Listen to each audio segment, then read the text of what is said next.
श्री मनीष तिवारी।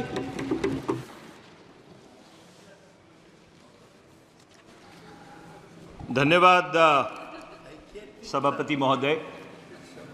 महामहिम राष्ट्रपति जी के अभिभाषण में इस सरकार की जो पिछली 10 वर्ष की कथाकथित उपलब्धियां रही हैं उसका बहुत ही विस्तार पूर्वक उल्लेख किया गया और इसीलिए मुझे मजबूर होकर ये बात कहनी पड़ रही है कि किसी भी सरकार का मूल्यांकन 5 बिंदुओं पे होता है।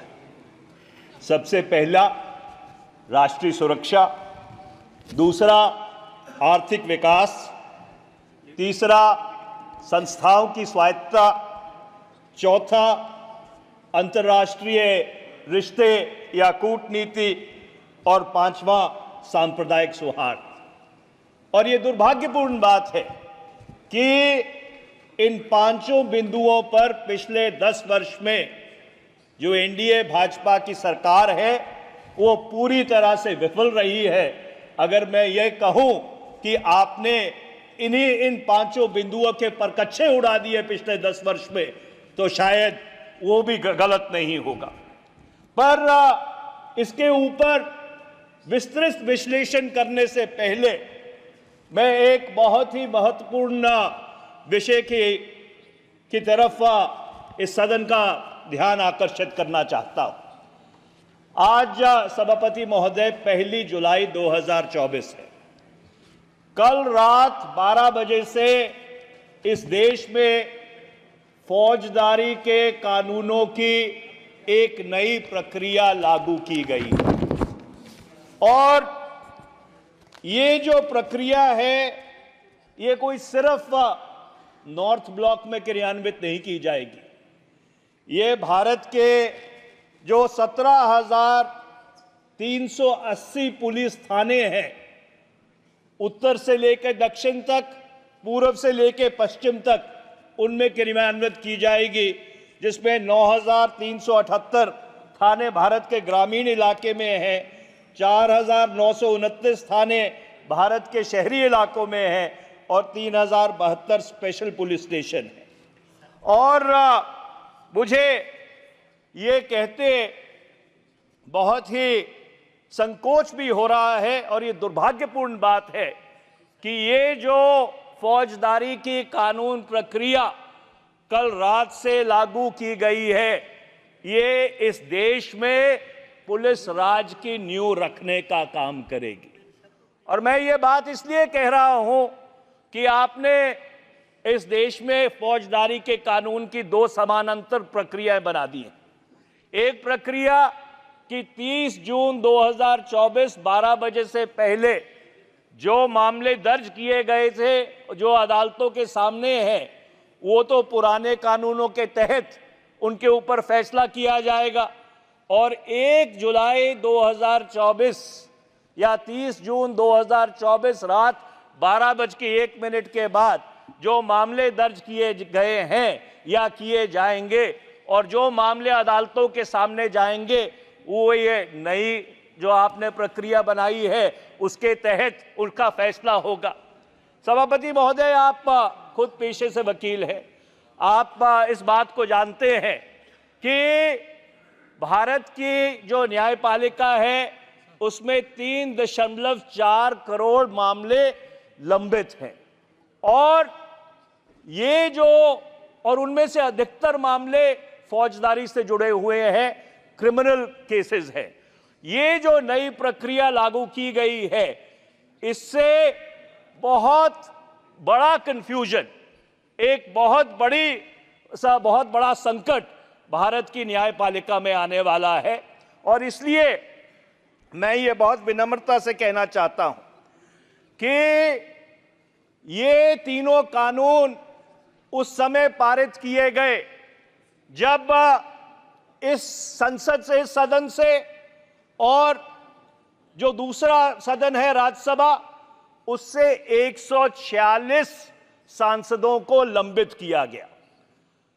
तो इसलिए ये जो कानून है ये इस सदन के या राज्यसभा की जो कलेक्टिव विजडम है उस कलेक्टिव विजडम को रिफ्लेक्ट नहीं करते और इनमें बहुत बड़ी खामियां हैं और मैं कुछ खामियों का उल्लेख करना चाहता हूं क्योंकि ऐसा नहीं है कि ये कानून सिर्फ बीजेपी शासित राज्यों में क्रियान्वित किए जाएंगे, ये पूरे देश में क्रियान्वित किए जाएंगे और इसका नकारात्मक प्रभाव इस देश की 140 करोड़ जनता पे पड़ने वाला है।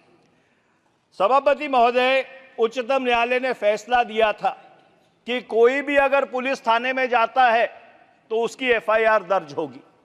जो नया कानून आया है उसके तहत आपके जो धारा 173(3) है बीएनएसएस की, उसमें पुलिस को ये फ्लेक्सिबिलिटी दी गई है कि जो ऐसे दंड हैं जिसमें 3 से लेकर 7 साल तक की सजा है, उसमें पुलिस एफआईआर दर्ज करे या ना करे, ये उनके विवेक पे छोड़ा गया है। इसका परिणाम क्या होगा? इसका परिणाम यह होगा जो वंचित है, जो शोषित है, जो दबा हुआ है, जो समाज के कमजोर वर्गों से आता है, उनके पुलिस थानों में एफआईआर नहीं दर्ज होंगे। मैं दूसरे प्रावधान पे आता हूं। इस देश का जो कानून है, जो क्रिमिनल जूरिस्प्रूडेंस है, वो ये कहती है बेल एंड नो जेल। पर जो कानून आप लेके आए हैं, जो सरकार लेके आई है, वो एक चीज बिल्कुल सुनिश्चित कर देती है कि जो व्यक्ति गिरफ्तार हो गया उसकी 60 से लेकर 90 दिन तक जमानत हो ही नहीं सकती, चाहे वो जो जमानत का ट्रिपल टेस्ट है उसको क्यों ना पास करता हो, क्योंकि जो जांच अधिकारी है वो 60 से लेकर 90 दिन तक कभी भी आपकी पुलिस कस्टडी मांग सकता है। तो इसलिए आपने जो सिविल लिबर्टीज हैं उसके ऊपर इतना बड़ा आक्रमण किया है कि कोई भी व्यक्ति अगर गिरफ्तार हो गया तो 60 से लेकर 90 दिन तक ये तो भूल जाए कि उसकी जमानत भी होगी। इसके साथ साथ सभापति महोदय, 1973 में उच्चतम न्यायालय ने यह कहा था 2 फैसलों में कि जो अभियुक्त है उसको जब अदालत में लाया जाएगा उसकी हथकड़ियां नहीं लगेंगी। वो इसलिए क्योंकि जब साम्राज्यवादी सरकार थी उस समय लोगों को बेइज्जत करने के लिए, जलील करने के लिए उनको हथकड़ियां लगाकर अदालतों में लाया जाता था। आपने इस कानून के माध्यम से एक तरफ तो आप ये कह रहे हो कि हम वो साम्राज्यवादी कानून खत्म करना चाहते हैं और दूसरी तरफ आपने हथकड़ियां वापस ले आए हो। जो धारा 43(3) है बीएनएसएस की, उसके तहत आप हथकड़ियां वापस ले आए हो। ये किस तरह के कानून आप इस देश के लिए आपने बनाए हैं? उसके साथ साथ जो सेडिशन का, राजद्रोह का कानून है 124 से आईपीसी, उच्चतम न्यायालय ने उसके ऊपर रोक लगा दी थी। महात्मा गांधी ने यह कहा था कि this is among the Prince of the political sections of the IPC, और आपने क्या किया? वो राजद्रोह का कानून आप पिछले दरवाजे से फिर वापस लेके आ गए।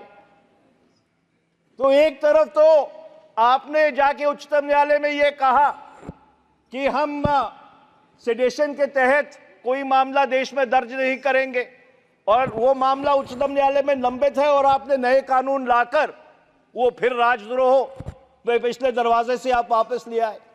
तो मेरा ये कहना है, क्योंकि बाकी बिंदु भी है जिनके ऊपर मेरे को वापस आना है, मेरा यह कहना है सदन से कि इन तीनों कानूनों पे तुरंत रोक लगाई जाए। इन तीनों कानूनों को दोबारा से इस सदन के समक्ष रखा जाए, उसको ज्वाइंट पार्लियामेंट्री कमेटी को, संयुक्त संसदीय समिति को भेजा जाए, उनकी दोबारा से समीक्षा हो। नहीं तो आज मैं बहुत जिम्मेवारी से यह बात कह रहा हूं कि जो काम सरकार ने किया है उससे इस देश में पुलिस राज की नींव रखी जा रही है। अब मैं राष्ट्रीय सुरक्षा पे आता हूं। सभापति महोदय, ये दुर्भाग्यपूर्ण बात है कि पिछले 4 वर्ष से चीन हमारी सरजमीन में घुसा हुआ है। और यह बात मैं नहीं कह रहा, सरकार के अपने अधिकारी लिखित में एक पेपर प्रेजेंट किया गया था डीजीपी आईजीपी की कॉन्फ्रेंस को जनवरी 2023 में, और उसमें एक वरिष्ठ पुलिस अधिकारी ने यह बात कही थी कि कोराकोरम पास से लेकर चुमर तक 65 पेट्रोलिंग पॉइंट्स हैं। उन 65 पेट्रोलिंग पॉइंट्स में से 26 पेट्रोलिंग पॉइंट्स ऐसे हैं जहां पे भारतीय सुरक्षा कर्मी दल, इंडियन सिक्योरिटी फोर्सेस नहीं जा पा रही हैं। और यह बात मैं पहली बार इस सदन में नहीं कह रहा। जब हम मणिपुर के ऊपर अविश्वास प्रस्ताव लेके आए थे, हमारे साथी, हमारे सहयोगी गौरव गोगोई जी ने वो प्रस्ताव रखा था, उस बहस में भी मैंने ये बात कही थी कि सरकार की तरफ से ये स्पष्टीकरण आना चाहिए कि भारत की कितनी सरजमीन के ऊपर चीन ने पिछले 4 वर्ष से कब्जा कर रखा है, और ये सरकार वो भारत की सरजमीन कब खाली करवाकर भारत के पास वापस लेके आएगी। मैं उम्मीद करूंगा कि पिछली बारी तो सरकार की तरफ से अविश्वास प्रस्ताव में कोई जवाब नहीं आया था। आज राष्ट्रपति अभिभाषण के ऊपर जब 4 वर्ष चीन के उस ट्रांसग्रेशन को हो गए, उस घुसपैठ को हो गए, सरकार की तरफ से यह जवाब आएगा कि कितनी भारत की सरजमीन चीन के कब्जे में है और कब सरकार वो जमीन खाली कराने जाएगी। मैं आर्थिक विकास पे आता हूं। हमारे कई साथियों ने इसके बारे में बहुत विस्तार पूर्वक उल्लेख किया है। सभापति महोदय, अगर इस चुनाव में कोई 2 बड़े मुद्दे थे तो एक था महंगाई और दूसरा था बेरोजगारी। सरकार ये कहती है कि हम 81 करोड़ लोगों को मुफ्त राशन दे रहे हैं। मैं सरकार को याद कराना चाहता हूं कि 2013 में ये यूपीए की सरकार थी जो फूड सिक्योरिटी एक्ट लेके आई थी, और उस समय इनका क्या रवैया था, शायद इनके जो साथी उस लोकसभा में रहे हों वो उनको भली भांति याद होगा। हमको उससे कोई आपत्ति नहीं है। आप 81 करोड़ नहीं, 140 करोड़ लोगों को अगर निःशुल्क अनाज देना चाहते हैं, हमको उससे कोई आपत्ति नहीं है, हम आपका समर्थन करेंगे। पर मैं आपसे पूछना चाहता हूं, रोजगार कहां है? कि पिछले 10 साल में जो आपने भारत के युवाओं से वायदे किए थे कि 2 करोड़ नौकरियां हर साल आप मुहैया कराएंगे, 10 साल में 20 करोड़ नौकरियां बनती है, वो 20 करोड़ नौकरियां कहां है?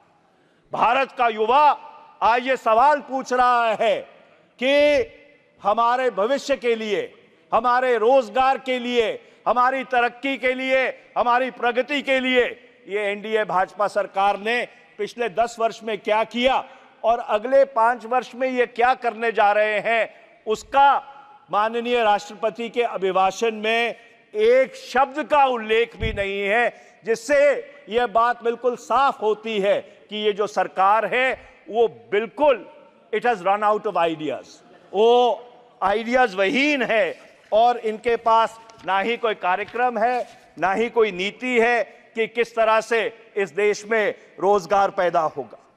जो तीसरा बिंदु है सभापति महोदय, वो है संस्थाओं की स्वायत्तता। और हमारे शिवसेना के जो साथी हैं उन्होंने बोलते हुए इस बारे इस चीज का उल्लेख किया था कि कोई भी लोकतंत्र उतना ही शक्तिशाली होता है जितनी शक्तिशाली उनकी संस्थाएं होती हैं। और पिछले 10 साल में जिन संस्थाओं के ऊपर ये लोकतंत्र खड़ा है उसको कमजोर करने की पूरी कोशिश की गई है। उसका सबसे बड़ा जीता जागता उदाहरण ये है कि चुनाव आयोग, जो इस भारत के लोकतंत्र का एक निष्पक्ष आर्बिटर होना चाहिए, उसकी जब आप इलेक्शन कमिश्नर्स की सिलेक्शन करते हैं उसमें आपने न्यायपालिका से एक भी व्यक्ति को नहीं रखा। ये किस तरह की स्वायत्तता है कि प्रधानमंत्री जी रहेंगे, सरकार के मंत्री रहेंगे, पर न्यायपालिका से कोई व्यक्ति उसमें नहीं रहेगा। इससे जो भारत का चुनाव आयोग है और किस तरह से वो चुनाव आयोग के कमिश्नर चुने जाते हैं, उसके ऊपर बहुत बड़ा प्रश्न चिन्ह लगता है। मैं आखिरी बात, क्योंकि आपने घंटी बजा दी है और मुझे ये आदत नहीं है कि उसके बाद मैं अपना भाषण जारी रखूं, पर मैं एक बात या दो बातें कह के अपनी बात समाप्त करूंगा कि जो चौथा बिंदु है वो है सांप्रदायिक सौहार्द। और पिछले 10 वर्ष की जो ध्रुवीकरण की एनडीए भाजपा सरकार की नीति रही है, जिसको अंग्रेजी में कहते हैं keep the temperature on a slow boil, उसका जीता जागता प्रमाण वो है जो पिछले 1 वर्ष में मणिपुर में हुआ। और इसलिए मैं सरकार को आगाह करना चाहता हूं कि इस चुनाव ने एक संदेश भेजा है। जो एनडीए भाजपा की अयोध्या में हार हुई है, उससे एक संदेश भेजा है कि भगवान राम की अगर आप याचना कीजिए, वो तो इस देश को मंजूर है, पर अगर आप धर्म का इस्तेमाल राजनीतिकरण के लिए करेंगे तो वो एक देश को कतई मंजूर नहीं है। और ये बड़ा साफ संदेश इस चुनाव के माध्यम से ये एनडीए भाजपा सरकार को भारत की 140 करोड़ लोगों ने भेजा है। और अंत में मैं अध्यक्ष जी यही एक बात कह के अपनी बात खत्म करता हूं कि वक्त की आंखों ने वो फलक भी देखे हैं, वक्त की आंखों ने वो फलक भी देखे हैं कि लम्हों ने गलती की और सदियों ने सजा पाई है। और दुर्भाग्यपूर्ण बात यह है कि एनडीए भाजपा की सरकार के पिछले 10 वर्ष में गलतियां ही गलतियां हुई हैं। बहुत बहुत धन्यवाद।